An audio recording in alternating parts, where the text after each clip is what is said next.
Om Stapakaya ca dharmasya sarvadharmasvarupine Stapakaya ca dharmasya sarvadharmasvarupine Avatara varishtaya Ramakrishnaya te namaha Asato ma sadgamaya Tamaso ma jyotirgamaya Mrityormamritangamaya Om Shanti Shanti Shanti. Let us bow down to Sri Ramakrishna, the embodiment of all religions, the Supreme God Incarnate.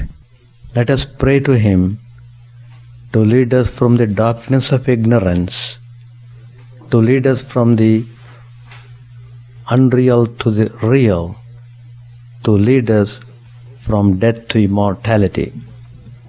Today's topic, Guru's grace vital for spiritual progress. The success of spiritual life depends on the love and devotion of the disciple towards the Guru. He must have tremendous reverence and respect and implicit faith in the words of the Guru.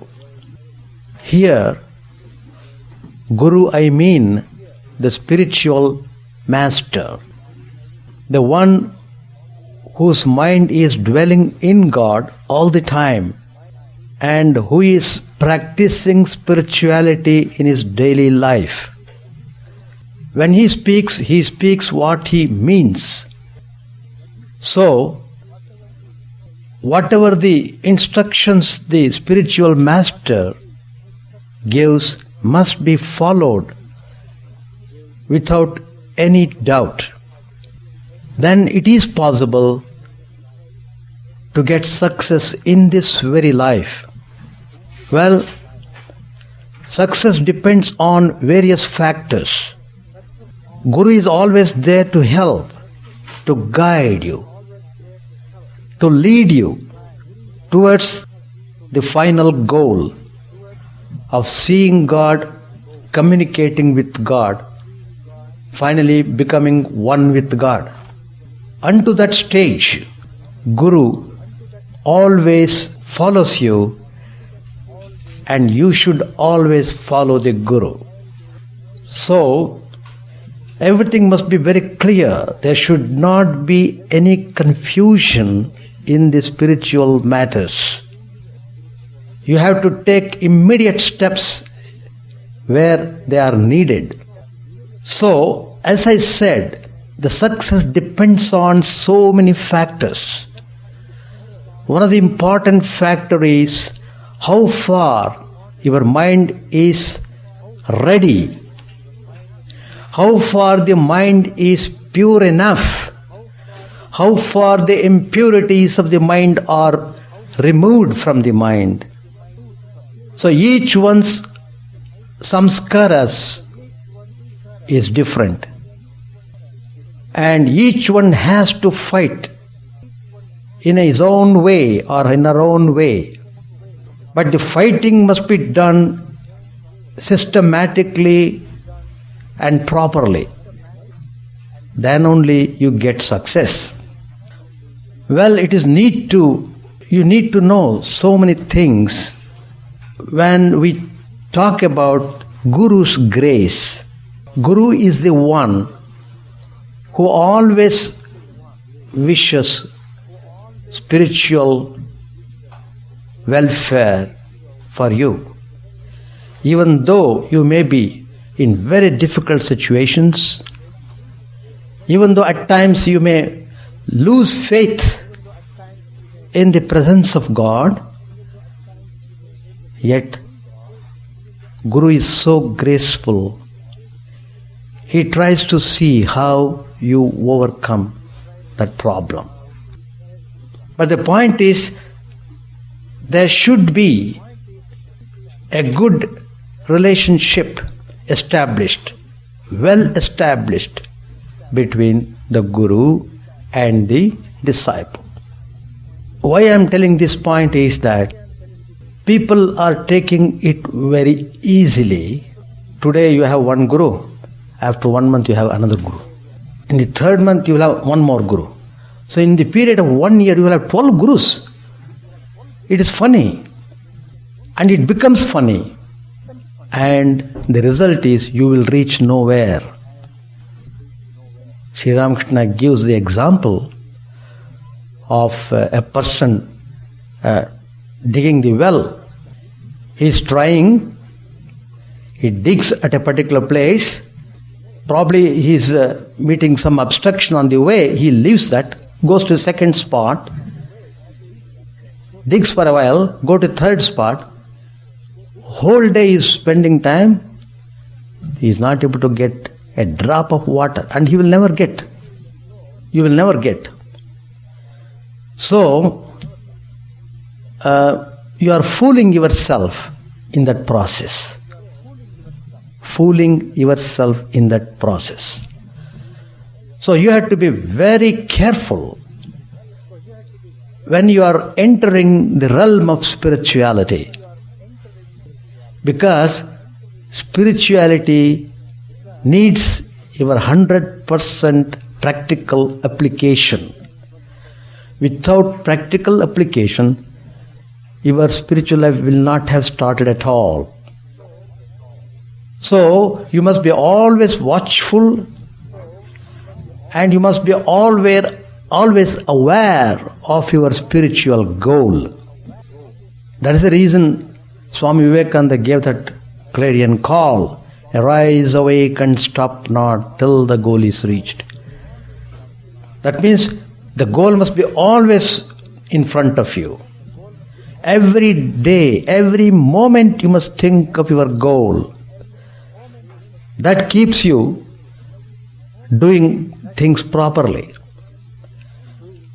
And the question of accepting the Guru and the Guru accepting the disciple, it is a very important step.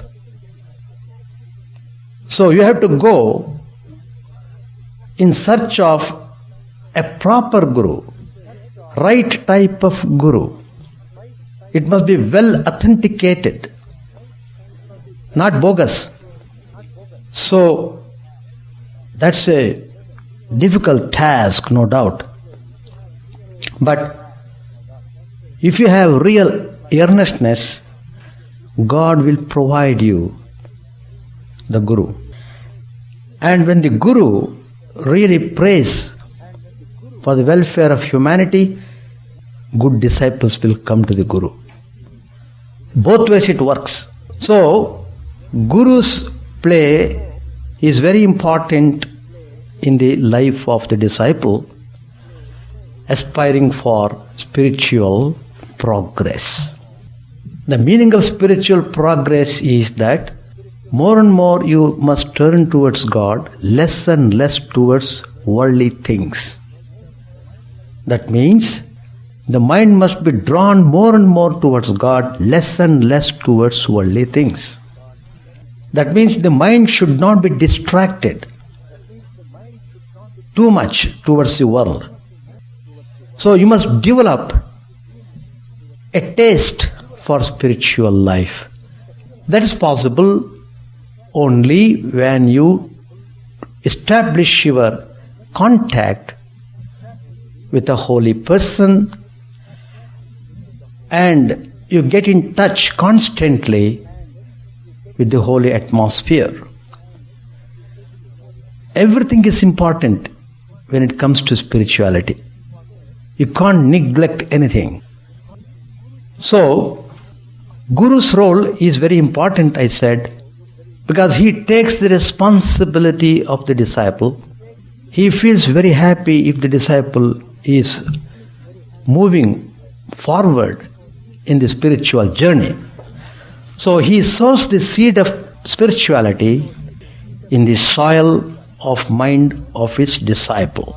Now, Guru's power and his grace function through the mantra, a mystical formula which the Guru imparts to the disciple. And mantra becomes activated by constant repetition. That's why we always say, take this mantra, it is very sacred, and surrender yourself totally to this mantra. Don't think of anything else. Repeat this mantra as many times as possible, so that the time should come that you should be always repeating God's name in your mind. Even though you are working, even though you are in the job, your mind is set on the mantra. Instead of mind running helter-skelter, it is fixing, it is sitting at the lotus feet of God. It is just enjoying the bliss of God. Even repeating God's name gives you peace of mind. So you must build up that format in your mind. That's very important. And this is the first step. The first step is Guru sowing the seed. That's very important. And I already mentioned to you, Guru is the one who always thinks of Brahman or God.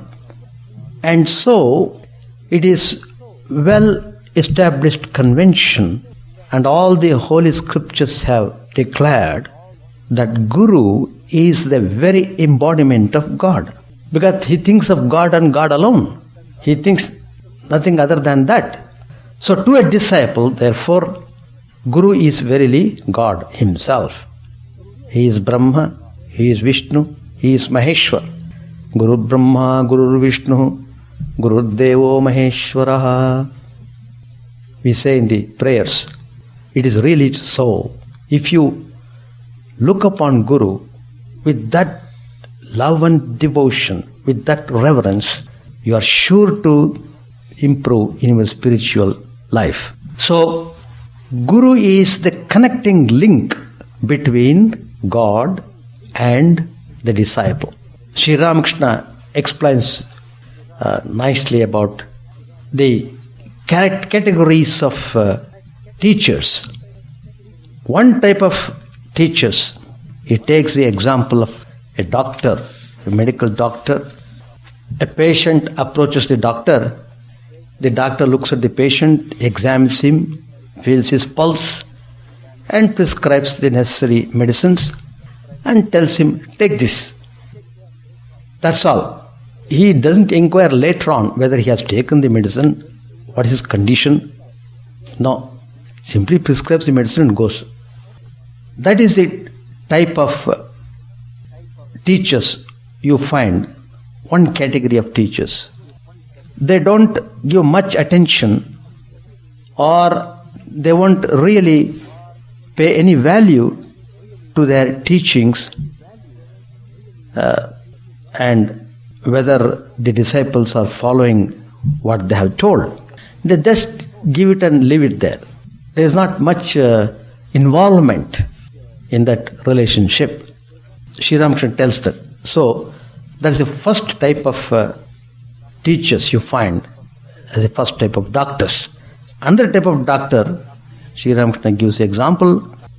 He not only prescribes the medicine for the patient, he expostulates with him in case he shows any reluctance to take it. He persuades him to take it. He convinces him, well, you should take it. And he tries to make him understand the significance of taking the medicine. The spiritual teachers of this type leave no stone unturned to make the people walk in the ways of righteousness, devotion, and truth. They force them to follow this by gentle persuasion.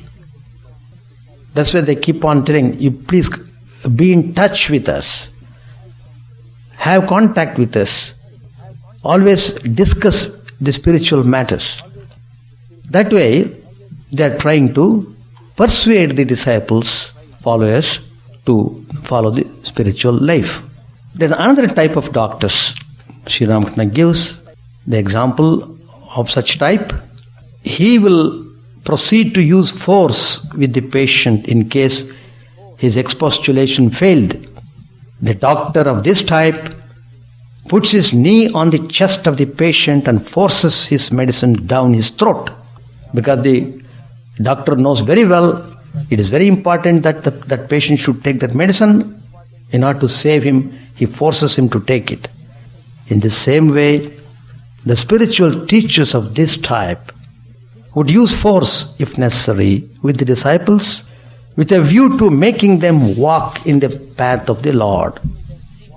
So there are broad classification of the teachers. And then Sri Ramakrishna tells the importance of having a guru. What is the necessity? Many people keep asking that. Do we have to have a guru? It's just like many people asking, can we see God? Many people keep on asking that. Even if somebody says, you can see God, even then they will ask, can we see God? Same way, is it necessary to have a guru?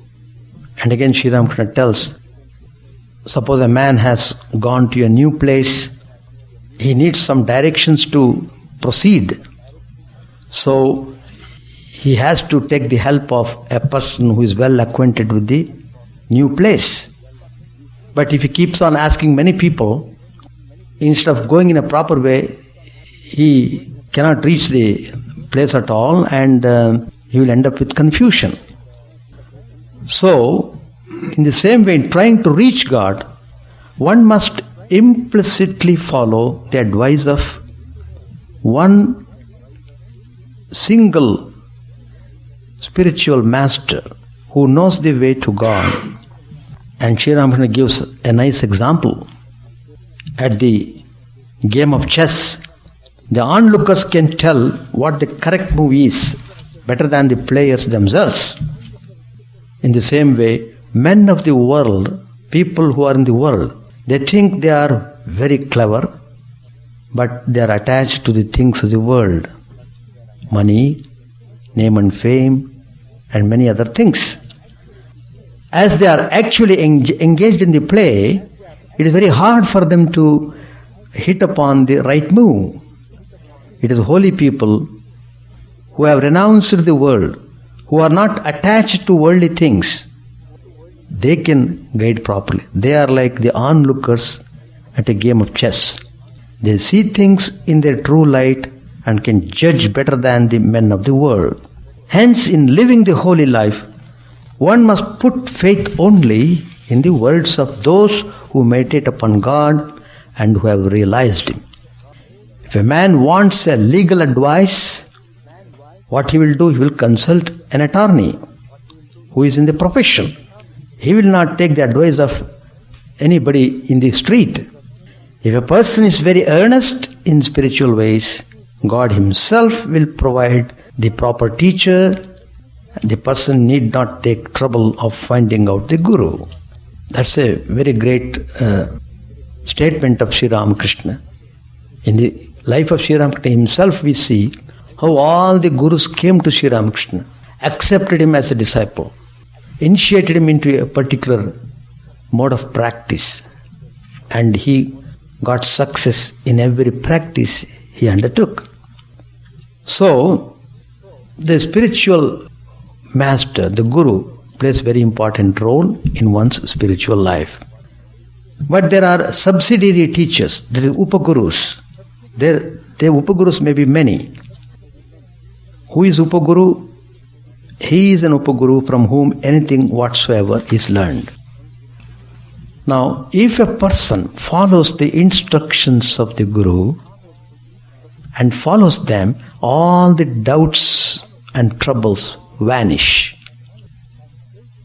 If a person has faith in the words of his guru, God will meet all his wants.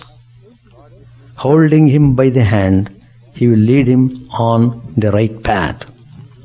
Sri Ramakrishna gives a very good example to illustrate this point. Once a poor man came to a place.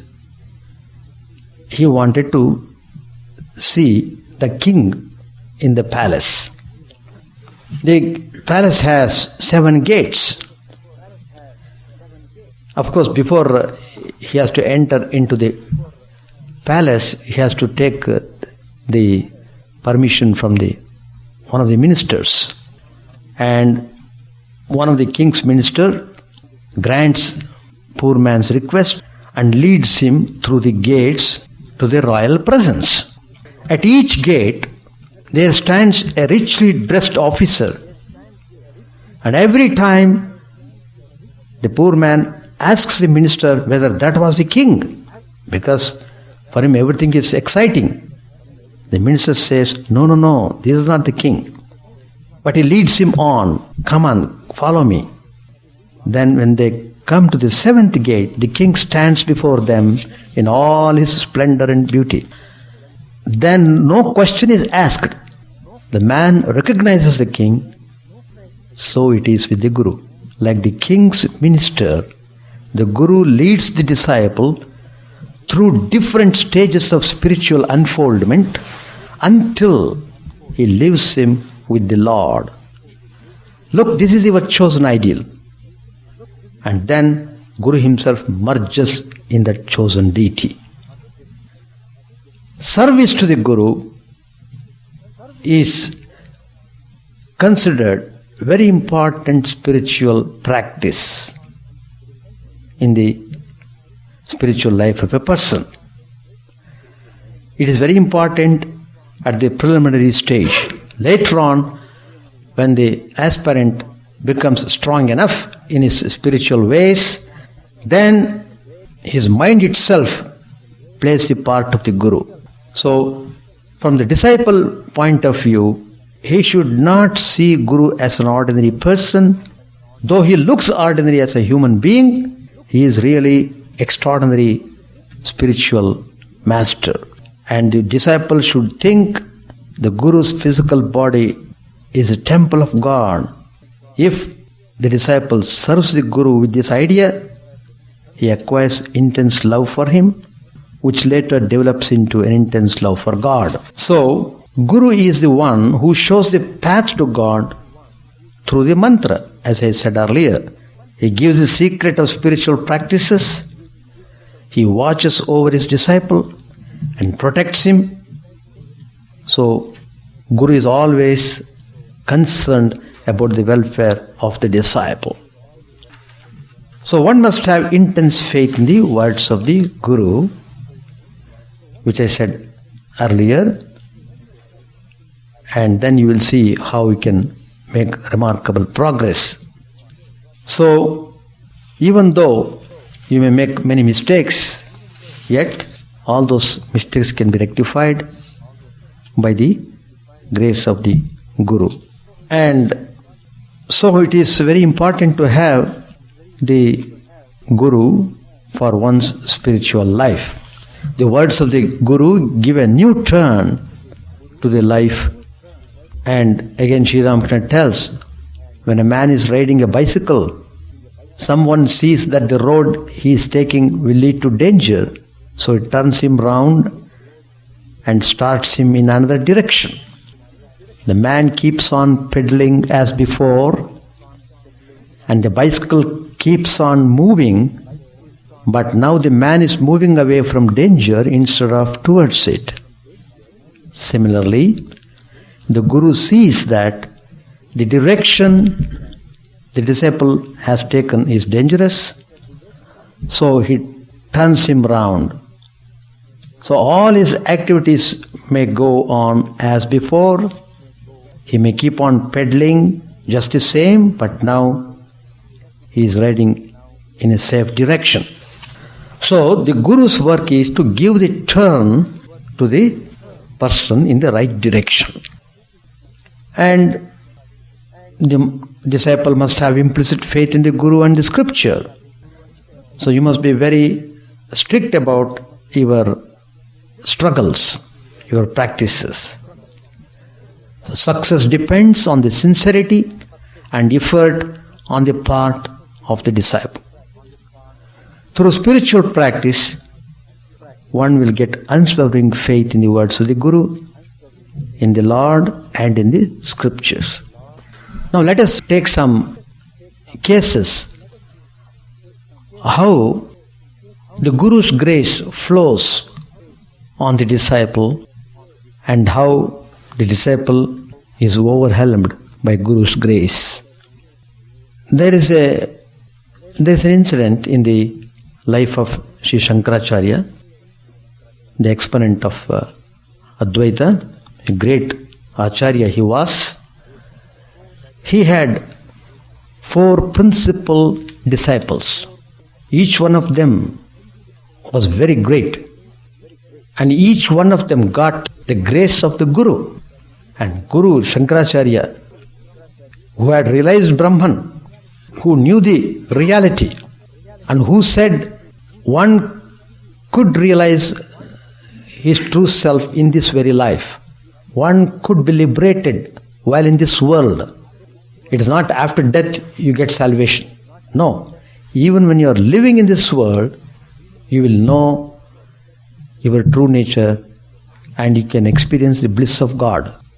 And Shankaracharya declared this number of times, and he made the people convinced about his point. Once he was traveling, he came to a place. There was a community living in a very orthodox way. Even now there are few communities in India who still follow orthodox disciplines, though it's very difficult nowadays to practice them. Still there are some people who do that. And this particular community were well versed in the scriptures. Every day they would recite the Vedic prayers and they would study Upanishads, and Sanskrit learning was very important, and they were devoted to the study, and spirituality was the essential part of their life. There was one family. The father's name was Prabhakar. He got a son.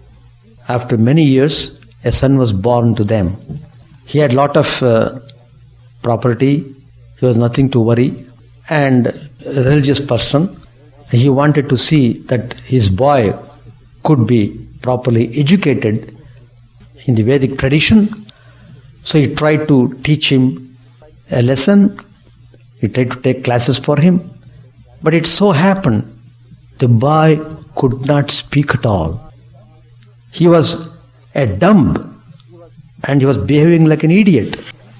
He grew up, he became very handsome, but that's all. He could not talk with people and he would not learn anything. He did not learn even alphabets. Father became very much worried, deeply worried. What happened? Though we are so much religious, though we are practicing all disciplines, still we got this son who doesn't show any interest in learning and who does not speak at all, who behaves like idiot, and the other boys would make fun of this boy because he was not coming to the play with them. Well, the father was deeply worried about this person. He did not know what to do. He was just waiting for some time. Probably some holy man might come. By his grace, everything would be all right. So, it so happened Shankaracharya came to that place where this community was living. And the parent came with this boy who was looking like an idiot, who was a dumb. But Shankaracharya, the embodiment of compassion, he looked at this boy. He was very handsome, good looking. And he looked at the family. They were highly religious, very strict disciplinarians. Then he looked at the boy. He was very much impressed. And Sri Shankaracharya touched him. And in order to give a spiritual awakening to that boy, he put a question. Who are you? Why are you behaving like this? like an inert thing. He is touching his real heart. The Shankaracharya's words were so powerful.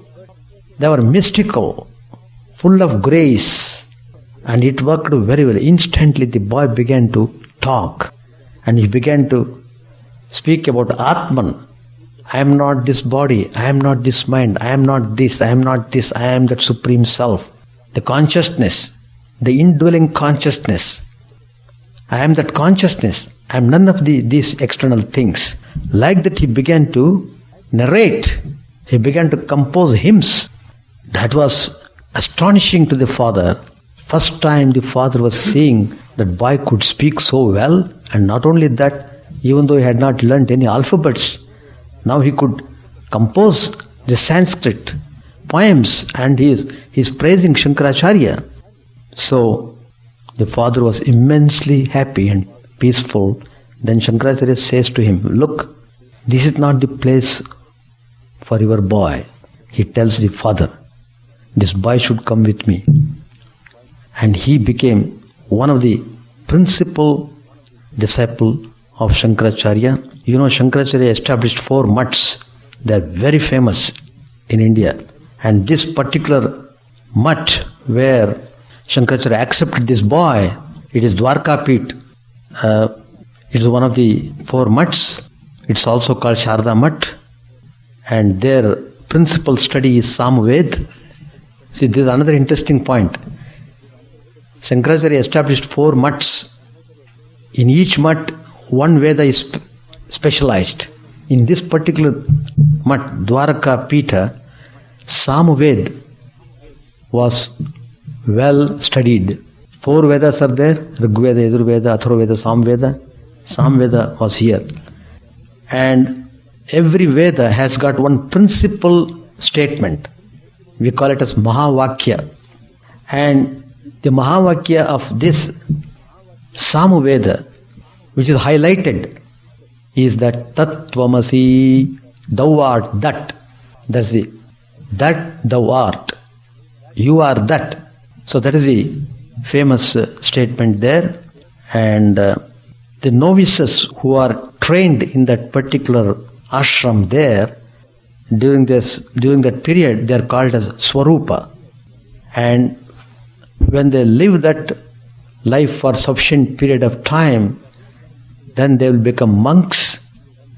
When they become monks, the name is given as Tirtha or Ashrama, like that.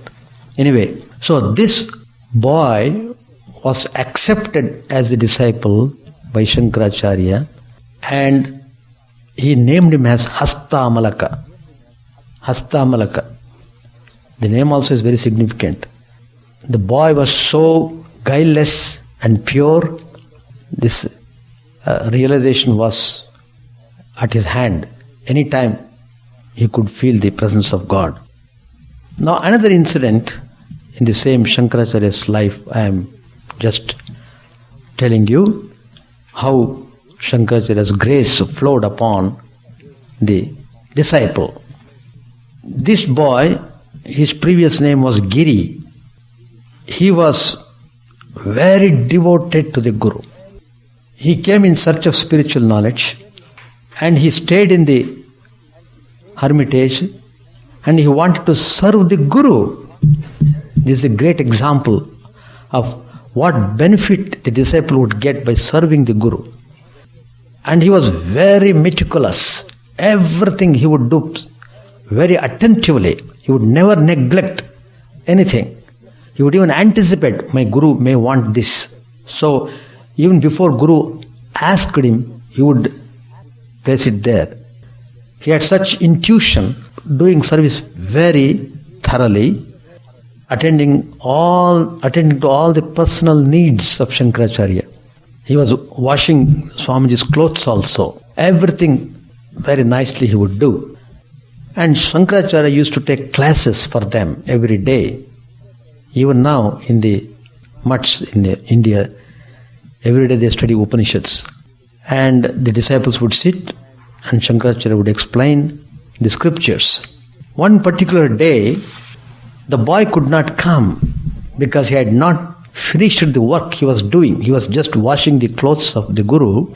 It took about 2-3 minutes more for him to come to the class. Anyway, he was late.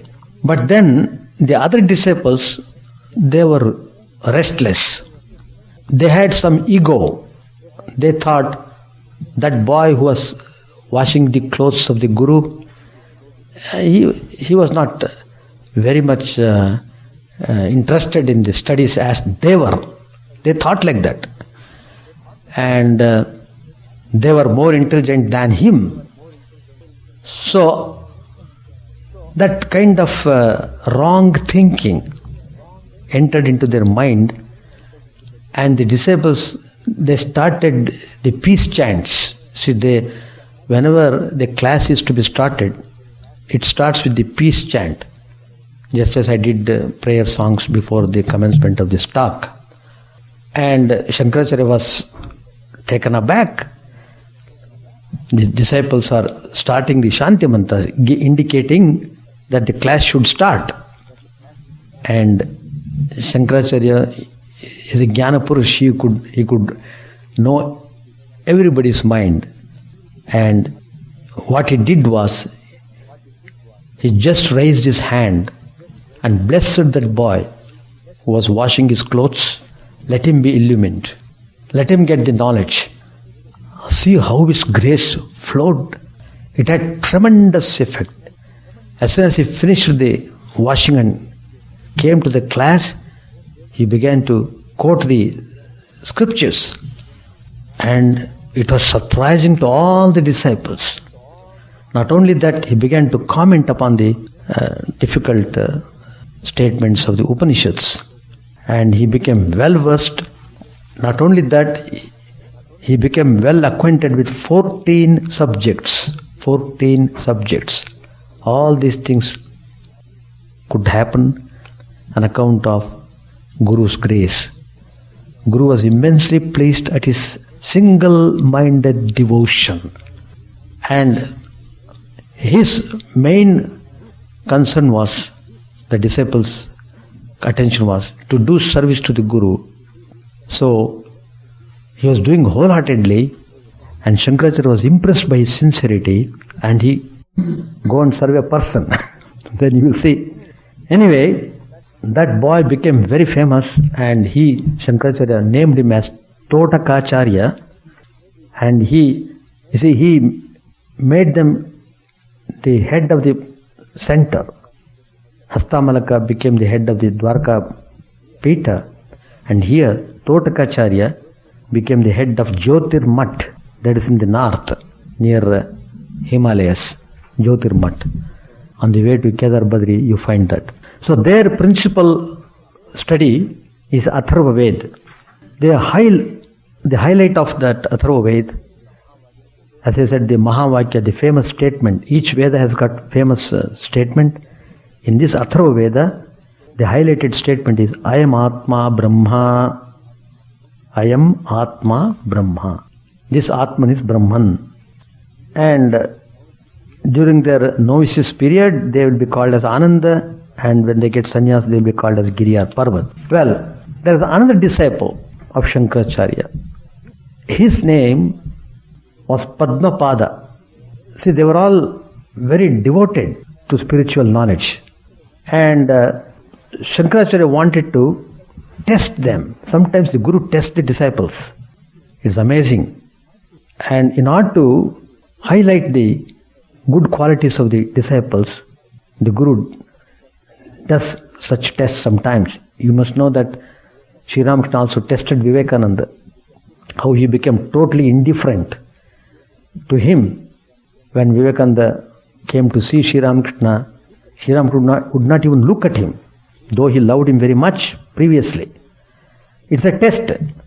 But he passed through, and Vivekananda was coming to him as before, and Sri Ramakrishna amazingly asked him, well, I was so indifferent to you, I did not even look at you, I did not talk to you, in spite of it you are coming. What made you to come? How could you come? And he said, Swamiji, I come here because I love you. That was the answer. And Sri Ramakrishna was overwhelmed. And you see how Sri Ramakrishna's grace flowed upon Vivekananda. Sri Ramakrishna, Vivekananda himself says, showing his chest, he says, inside there is Sri Ramakrishna power working.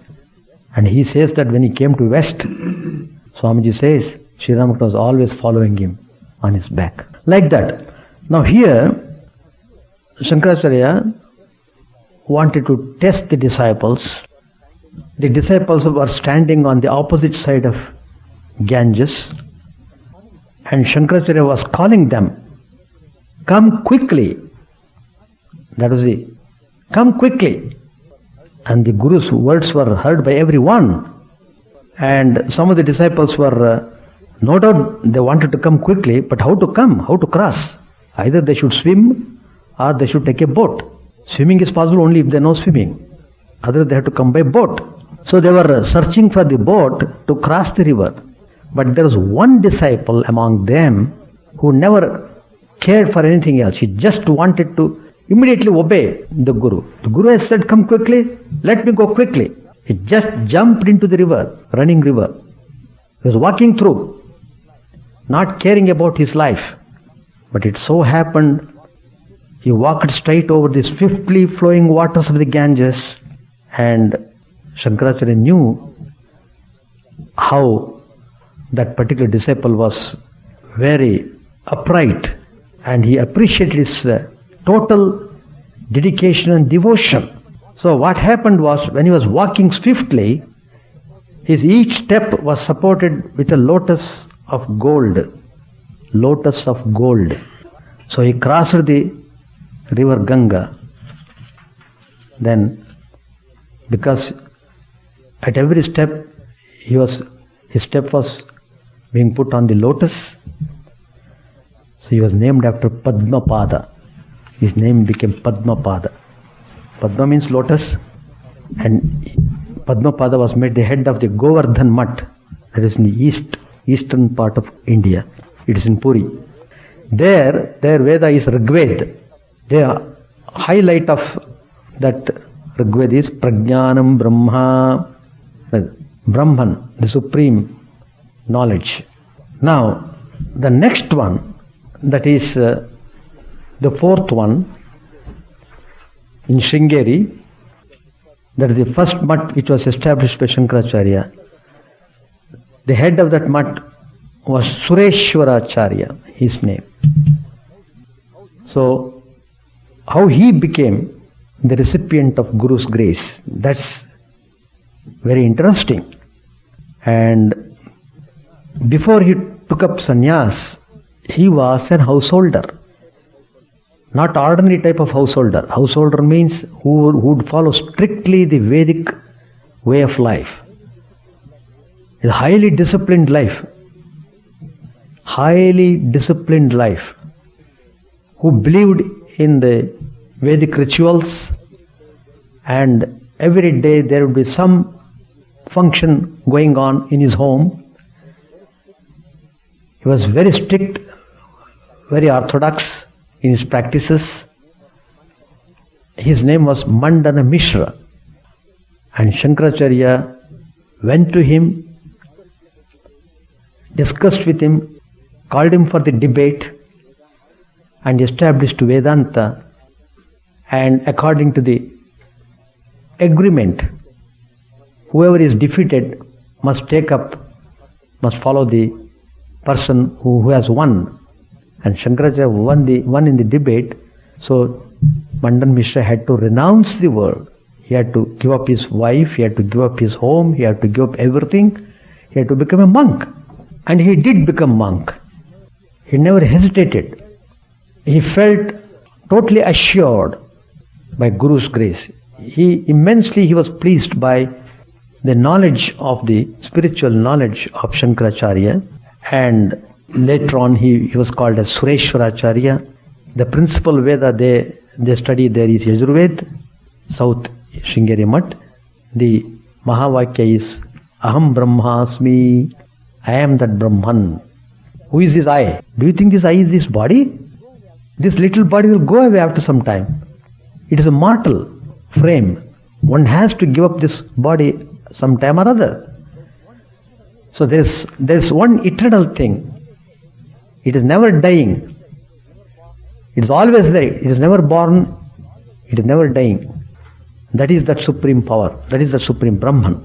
So, like that, how the Guru would recognize the disciple and how the disciple would respond to the Guru by his qualities, so that Guru's grace would flow without any obstruction on the disciple.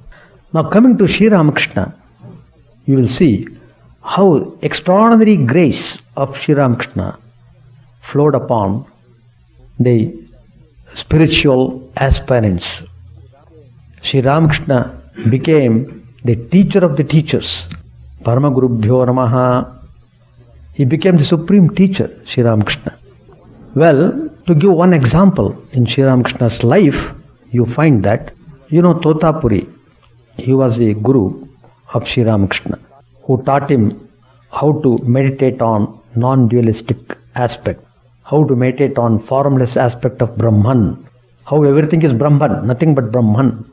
And of course, Sri Ramakrishna, because of his tremendous purity of mind, he could realize that Advaita state within 3 days of initiation. And he acknowledges that overwhelmingly. Sri Ramakrishna tells, by the grace of the Divine Mother, I got this realization.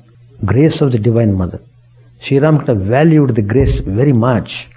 So, one day, Totapuri and Sri Ramakrishna were sitting and discussing about certain spiritual matters, about Brahman, the nature of the world, and things like that.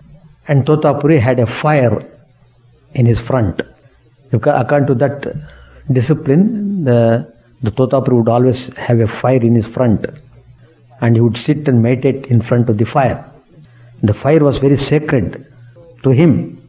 So, when they were discussing in front of the fire, they were discussing spiritual matters, and Totapuri was totally involved in the discussion. Suddenly, a gardener came there. Suddenly, he just wanted to have a smoke. So he took some burning cinder from the fire in order to light up his tobacco pipe. Everything was done in a few seconds. Immediately, Totapuri came to know that somebody came and touched his fire. He became extremely angry, terrible anger. He was furious. He went to the extent of even beating him, because, as I said, the fire was so sacred to him and he did not want anybody else to touch it. Well, seeing that, Sri Ramakrishna laughed loudly, and Totapuri was shocked. What? I am showing so much of anger and Sri Ramakrishna is laughing so loudly. And then he asked, why? Why are you laughing? And Sri Ramakrishna explained at the behavior of the Totapuri, or wretchedness, or forgetfulness. Sri Ramakrishna said this over and over again. And again laughed and rolled on the ground. And then Sri Ramakrishna explained to him, see, just now we were discussing spiritual matters. There is nothing except Brahman, and all things and persons in the universe are merely its manifestations. We were discussing these matters and we were acknowledging it, but forgetting everything. You are ready to beat that man. So I laugh to think of the omnipotence of Maya. That is Maya. This utterance of Sri Ramakrishna, it gave a shock treatment to Totapuri. He got an awakening, and he felt it is the grace of Sri Ramakrishna that gave him that awakening. Totapuri felt that, and he said, Sri Ramakrishna, you are quite right. Under the influence of anger, I forgot everything indeed. Anger is surely a very nasty thing. I give it up this very moment.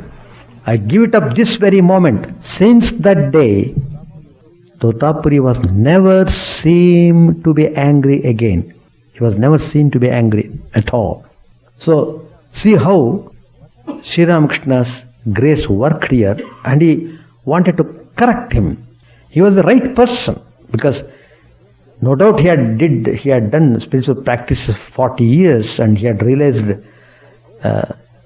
God in his own way, but it's a partial realization. He wanted to make his realization complete.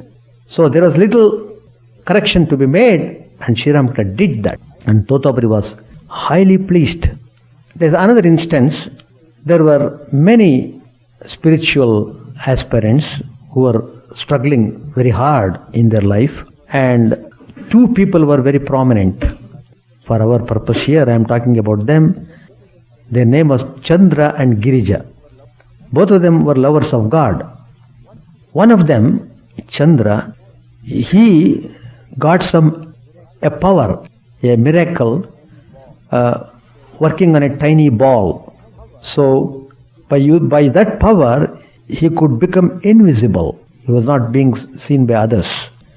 He could go anywhere using that power. So that was the danger, because he fell into worldly ways on account of that power. There's another person, his name was Girija. When once Sri Ramakrishna wanted to come back from a garden house to the Dakshineshwar temple, it was pitch dark. There was no light, there was no lantern. And Sri Ramakrishna was thinking about how to go. Then this particular devotee, he turned his back. From the back, a beacon of light issued forth, which would reach up to the gate of the Dakshineshwar temple. And Sri Ramakrishna warned them, these powers are dangerous from the spiritual point of view. So, in order to show grace to them, what Sri Ramakrishna did was, their powers were destroyed by Sri Ramakrishna. So, he did that so that their minds went towards God, because there is no more distraction, and the root of egotism destroyed. They got real awakening, and they immensely were pleased by the grace of Sri Ramakrishna. With redoubled energy, they practiced disciplines leading to God realization. They got the vision of God finally. So, God's grace flows through many channels. The main channel is through the Guru. And to accept the Guru, particularly in modern times, it's very difficult to find out who is the real Guru and how to find a person who has realized Brahman. But then there are well-established traditions. For example, if you take Sri Ramakrishna and his followers, the Ramakrishna order, what they do, it is Sri Ramakrishna's power working through the followers of Sri Ramakrishna. It is Sri Ramakrishna's energy only, it is Sri Ramakrishna's power only that works. Even if a monk of the Ramakrishna order gives initiation, it is Sri Ramakrishna's own grace flowing through that person to the disciple. So all the responsibility is taken by Sri Ramakrishna himself. There is a tradition established by the Ramakrishna order. So we see that the president and the vice president of the Ramakrishna mission and the heads of the centers of Ramakrishna mission all over the world, they initiate the disciples, they make them follow the teachings of Vedanta, and thereby all these disciples are being connected to the mainstream of Vedanta. They are all coming to Sri Ramakrishna. Sri Ramakrishna is the ocean of knowledge, ocean of spirituality. So all of them are made to go and take bath in that ocean. So Guru's grace is so important for the spiritual progress. So maintain that high attitude, high spiritual attitude of reverence, love and devotion towards the Guru. If you can maintain that, it is you feel it's very easy to walk in the spiritual way. With Guru's grace, it is easy to follow the spiritual disciplines. With these words, I conclude my talk. Thank you very much. Om Sahana Bhavatu Sahanau Bhunaktu Sahaviryam Karavavahai Tejasvinavadhitamastu ma vidvishavahai. Om Shanti Shanti Shanti. Hari Om Tat Sat. May the Lord bless us. May He nourish us. May the knowledge be illuminating. May we not hate each other.